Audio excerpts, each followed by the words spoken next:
լուրջ ուշացած արդեն նախաձեռնություն, որովհետև գիտեք, որ Թրամփն էլ ինքը խոսեց դրա մասին այն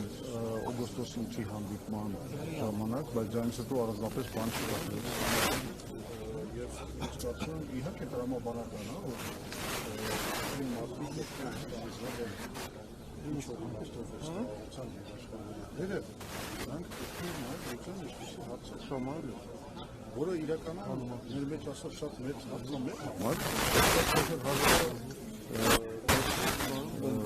աշխարհաքաղաքական մեծ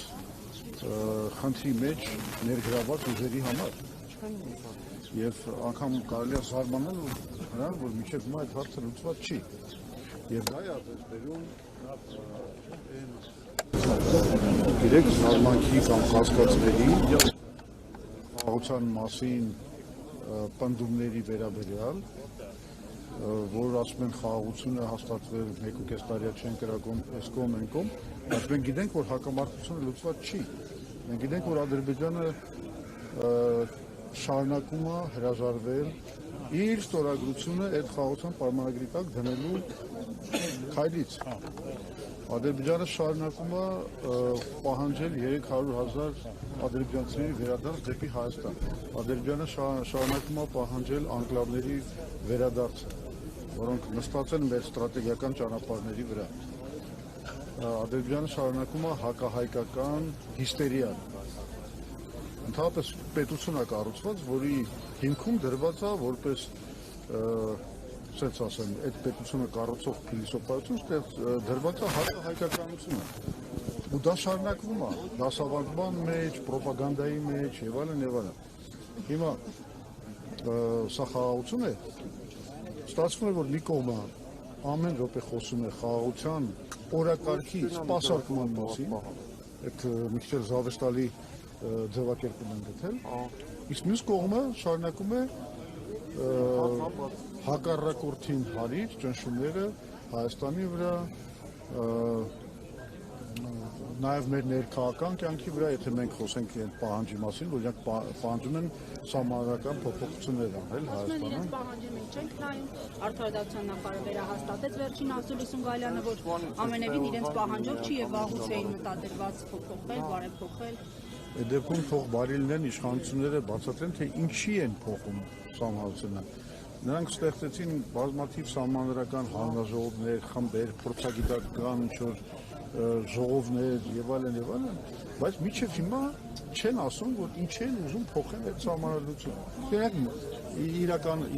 Իրականությունը հետեւյալն է։ Իրենք չունեն որևէ պատկերացում, թե ինչ են ուզում փոխել այդ սահմանության մեջ։ Իրենց միակ նպատակը Ադրբեջանի պահանջի կատարումն է։ Հենց դրանով է պայմանավորված այս բանը ուղղակի բացակայությունը որևէ գաղափարի, թե ինչու են ուզում փոխել սահմանությունը։ Օրինակ մենք ասում ենք ինչու է փոխել սահմանությունը։ Եվ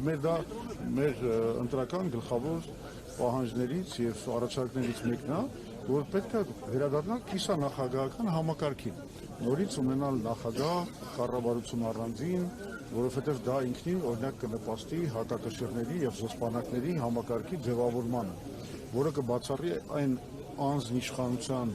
իրավիճակը, կարելի ասել ավտորիտարիզմի իրավիճակը, որ այսօր հաստատվել է Հայաստանում։ Այսօր ամեն ինչ որոշում է Նիկոլ Փաշինյանը, ամեն ինչ ԲԴԽ-ի կազմը, հանրային ռադիոյի կամ հեռուստատեսության կազմը, որևէ մարմին, որևէ դատավոր, որևէ քննիչ, բոլորը գտնվում են Նիկոլ Փաշինյանի վերահսկողության ներքո։ Այս իրավիճակը բնականաբար եւ դա մանր կառաջարկում ենք սահմանության փոփոխություն։ Մենք նաեւ այդ փոփոխությունների մեջ պիտի ներառենք այն բանը, որ գործադիր իշխանության տակից պետք է հանել դատական իշխանության ձևավորումը, քննչական ապարատի ձևավորումը, դատախազության, այսինքն ինստիտուցիոնալ կերպով պայքարել այս անձնիշխանության ռեժիմի դեմ, որը այսօր հաստատվել է Հայաստանում։ Այդ ծրագիրը, այդ դա հասկանալի ռեֆորմա։ Իսկ իրենք ինչ են ուզում անել։ Իրենք ընդհանրապես ուզում են կատարել Ալիևի պահանջը։ Հայ-ադրբեջանական հարաբերություններում Ամերիկայի Միացյալ Նահանգները project manager է, թե երաշխավոր է, թե միջնորդ է, ինչ է ըստ ձեզ։ Իրականում սա ես համարում եմ գործարք Միացյալ Նահանգների եւ Ալիևի միջեւ Իսրայելի օգնությամբ, որովհետեւ Իրանի եւ Ռուսաստանի սա իրական, այս պրոյեկտի իմաստը նա որ իզոլացնել Իրանը, Ռուսաստանը, Հարավային Կովկասից եւ օգտագործել այդ Ադրբեջանի միջոցով այդ ելքը դեպի Միջին Ասիա։ Հասկանալի աշխարհական պրոյեկտ է։ Ձեզ մի բան էլ ասեմ, մենք շատ լավ գիտակցում ենք նաև հետևել բանը, որ եթե մենք գալիս ենք իշխանության, մենք չենք կարող մերժել սա, որովհետև ինչքան էլ վատ բան սա լինի, բայց որևէ նորմալ քաղաքական գալով իշխանության չի կարող միջազգայինորեն ստանձնված պարտականություններ, դե ինչով բաներ մենք արդեն ստորագրել ենք, արդեն այդպես գալիս է ամենակարևոր առաջարկը, որ մենք անում ենք։ Մենք համարում ենք, որ սա աշխարհակահական առումով բալանսավորված փաստաթուղթ չի եւ ամենակարևորը, սա չի ապահովում Հայաստանի բանը ազատվելը Ադրբեջանի կախվածությունից։ Եվ մենք առաջարկում ենք ստեղծել միջազգային կոնսորցիում BRICS երկրների մասնակցությամբ, եթե ցանկանան նաև ամերիկացիների եւ Թուրքիայի եւ Ադրբեջանի եւ Եվրոպական միության մասնակցությամբ, որը թույլ կտա կառուցել Հայաստանը Իրանին կապող երկաթուղի, որովհետեւ եթե մենք ստանում ենք ելք դեպի Հնդկական օվկիանոսի նավահանգիստներ, դա արդեն մեզ ազատում է միակողմանի կախվածությունից Ադրբեջանից։ Հիմա եթե մենակ թրիպը իրականացվի, ոնց որ ինքը դրված է բանի վրա, սեղանի վրա, դա բերելու է նրան, որ մեր բոլոր ստրատեգիական կոմունիկացիաները անցնելու են կամ Ադրբեջանով կամ Թուրքիա, այսինքն մենք լինելու ենք կախված նրանցից։ Ադրբեջանը մեզնից կախված չի լինելու, որտեղ ինքը ունենալու է մեղրիով անխոչնդոտ հատուկ հաղորդակցման կարգավիճակ։ Այսինքն սա միակողմանիորեն ծառայում է Ադրբեջանի շահերին, ուստեղ խնդիրը հետևյալն է, լավ, մենք հասկանում ենք, կարող ենք ընդունել, որ Ադրբեջանը թող մեր տարածքի միջոցով միանա Նախիջևանի հետ, բայց մենք ուզում ենք երկաթուղային կապ ունենալ, որը մեզ կմիացնի մեր տարածքով Իրանի հետ։ Այսինքն պետք է բոլորի շահերը հաշվի առնվեն։ Եվ բացի դրանից նաև աշխարհակահական շահեր կան։ Այդտեղ այս պրոյեկտով ոտնահարվում են Հնդկաստանի, Չինաստանի, Իրանի, Ռուսաստանի շահերը, եւ դա ստեղծում է լարվածություն ռեգիոնում։ Դա պրոքսի պատերազմների վտանգ է ստեղծում ռեգիոնում։ Այս բալանսը պետք է վերականգնվի, պետք է գտնել լուծում, որը ներդաշնակի աշխարհակահական խաղացողների շահերը եւ միևնույն ժամանակ մեր ինքնիշխանությունը մենք ծառայեցնենք նրան, որ Հայաստանը ունենա իր շահերի սպասարկումը։ Պատկերացնեք, այդ երկաթուղին կառուցվի, դա կլինի նաև տրանզիտային ուղի Սևծովի եւ Պարսից ծոցի միջև, որից մենք մեծապես կօգտվենք։ Եվ ի վերջո Հայաստանը կդառնա կապակցված երկիր, կապված երկիր։ Մենք այսօր Մեղրիից երկաթուղային կապ Հայաստանի տարածքով դեպի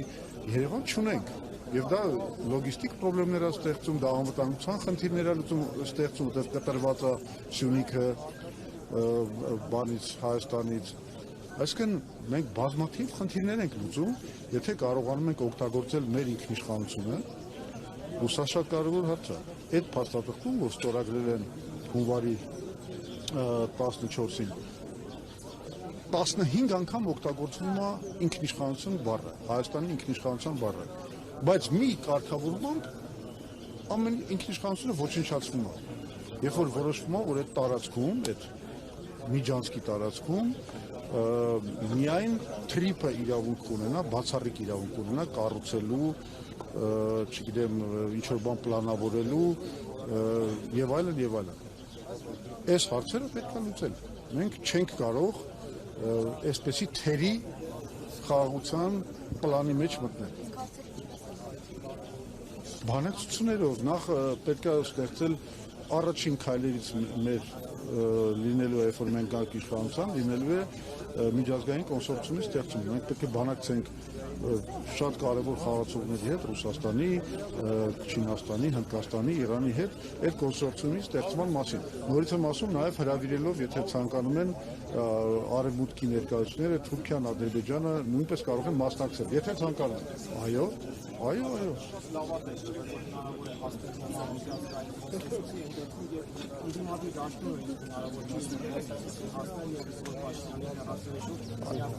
Այսինքն դուք համարում եք լավատեսություն, որ երկրի, ասենք, պատասխանատու կառավարությունը ուզում է իր տարածքի վրա կառուցի կոմունիկացիա, որը սպասարկելու է իր շահերը, դա չափազանց մեծ լավատեսություն է։ Չէ, մեզ կներեք, եթե չէ, այստեղ սենց է, դու առաջատես ես, եթե ամերիկացիք չեն ուզում մտնել այդ պրոյեկտի մեջ, թող չմտնեն, բայց մեր նպատակը շահերի ներդաշնակումն է, եւ մենք պարտավոր ենք նաեւ ինչ-որ բաներ, օգուտներ առաջարկել Միացյալ Նահանգներին։ Հիմա չեն ուզում, թող չմտնեն։ Ընդհանրապես ես համարում եմ այս երկաթուղին անգամ եթե ոչ ոք չուզենա մտնել, Հայաստանի կառավարությունը պետք է իր վրա վերցնի, իր միջոցներով սարքի։ Այս պլանը գնահատվում է 3.2 միլիարդ դոլար։ Մենք այնքան պարտքեր ենք վերցրել, ու դրանք դրել ենք ընդհանրապես բյուջեի սպասարկման գործի մեջ։ Մինչդեռ կարող ենք գործիք ստեղծենք, որը տնտեսությունը աշխատացնում է ու հնարավորություն է տալիս նաև սպասարկել այդ պարտքերը եւ մի բան էլ ավելանել։ Մենք այդ գործիքի մեջ ենք։ Այս երկաթուղին հենց նման տնտեսական զարգացման գործիք է։ Ես ասում եմ, դա կարելի անգամ անել առանց միջազգային կոնսորցիումի, չնայած զուտ աշխարհաքաղաքական առումով մենք պետք է հասկանանք, որ ցանկացած տնտեսական պրոյեկտ նաև քաղաքական պրոյեկտ է ու նաև աշխարհաքաղաքական պրոյեկտ է։ Դրա համար պետք է բոլոր այդ հարթություններում աշխատել։